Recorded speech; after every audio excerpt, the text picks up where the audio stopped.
So I had always thought the problem with, not getting work or like the work that I wanted at the charging at the rate that I wanted was because I didn't know how to sell properly, or I wasn't confident enough, or I wasn't, presenting myself the right way.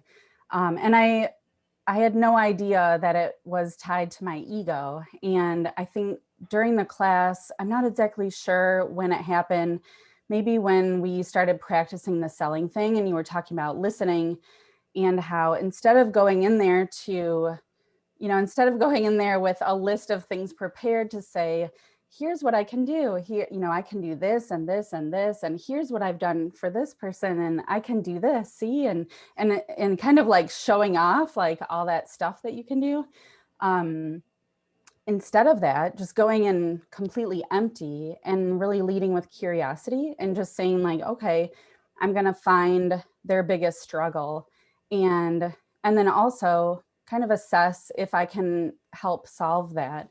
And just doing that, um, it like totally flipped the conversation, and it made me so much, it was so much easier to get into a sales call because I could go in empty. I didn't have to prepare anything. Like all I had to do was listen and pull, information out of the client. So yeah, the very first time I sold $5,000 was a week out of the boot camp, and I never even showed my portfolio at all. And that was a huge celebration for me. Um, I I felt like um, I just felt more like an expert. Like I think before, when I was leading with that ego and saying like, these are all the things I can do. See, it was almost like I was trying to prove and convince them that I could do the job.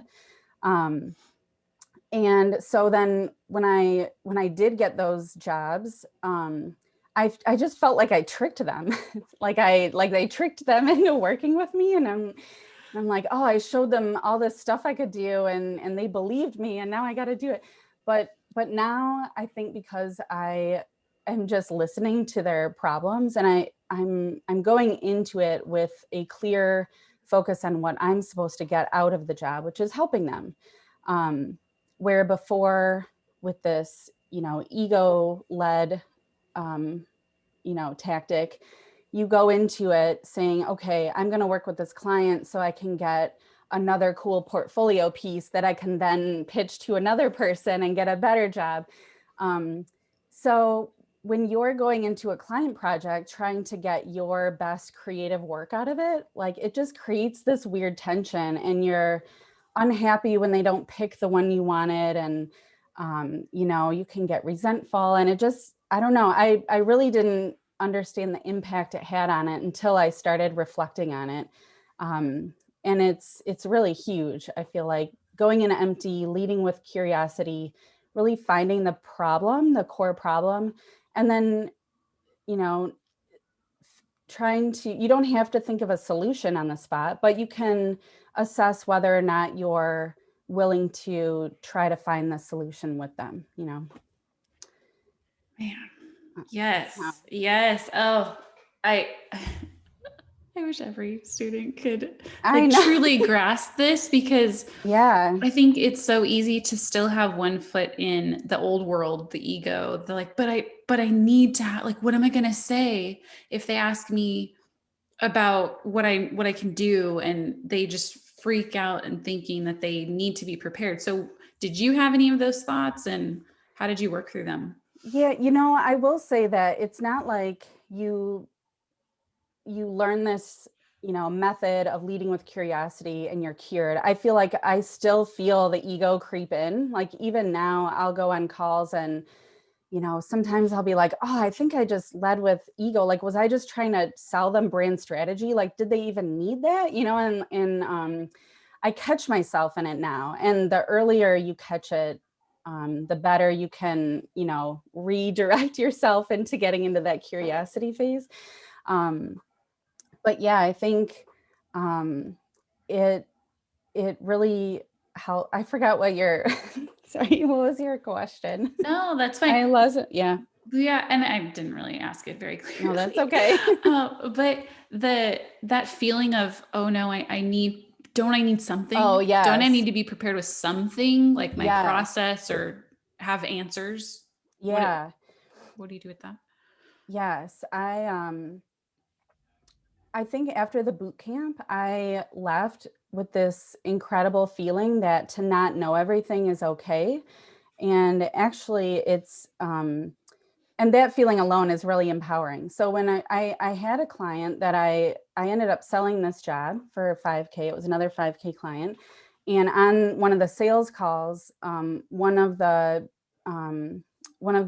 people on the call asked me, like, have you ever worked with this kind of business before? You know, do you know the ins and outs? Because it can get really tricky.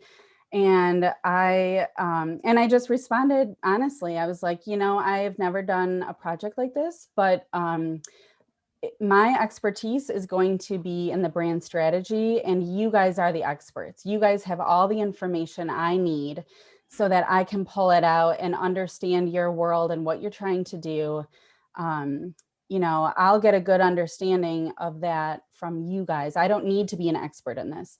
And actually, because I am stepping new into this, I'm coming in it with fresh eyes, and I might, you know, find a connection that you guys haven't seen before, or, you know, so there is a huge benefit to not knowing anything before you go in.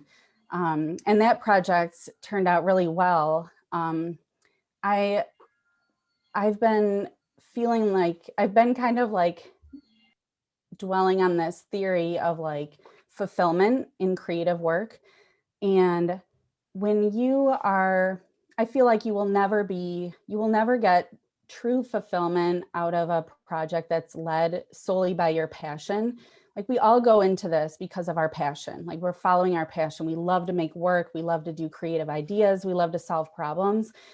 But I really believe that true fulfillment comes from knowing, from like helping others by using your skill, using your passion as a service. So I think when I stopped selling with my ego, that was, you know, selling with your ego, that's like very passion driven. It's like, I want to make work. Like that's your goal, just to make work.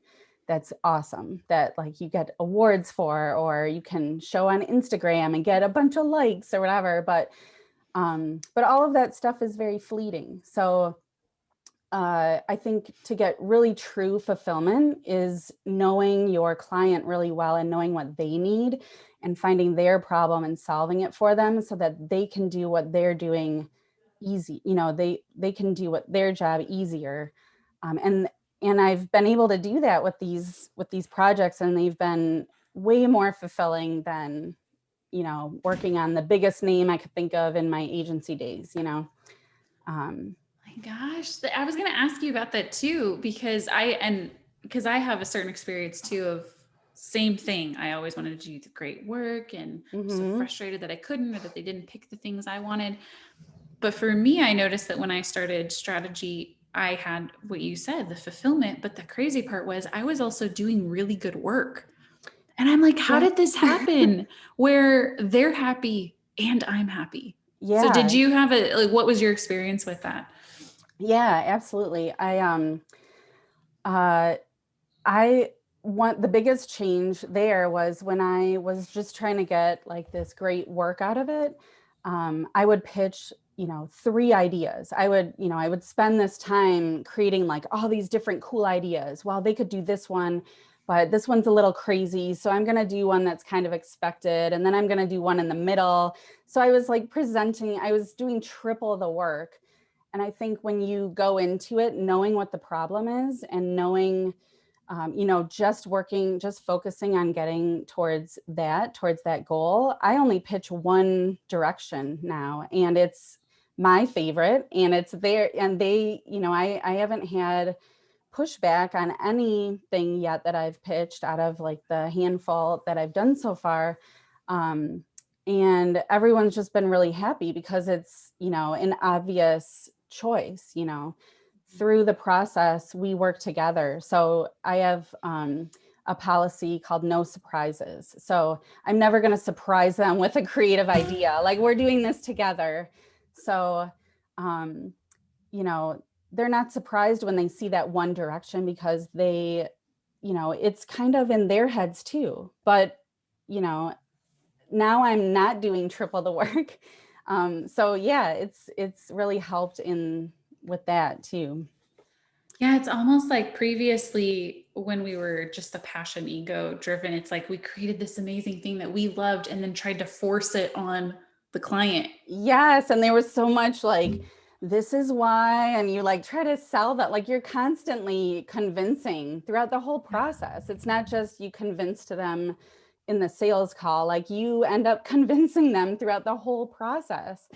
Um, and then, yeah, and then at the end of it, it's like, is it something that they can use? Like, do they understand the choices you made? And will they be able to explain it to something new? Like, what happens to them after you're done and you've got this on your portfolio now? You know, so that's kind of, now that I have a focus on my client, like it's just led to better creative work, and just more fulfilling work, I think.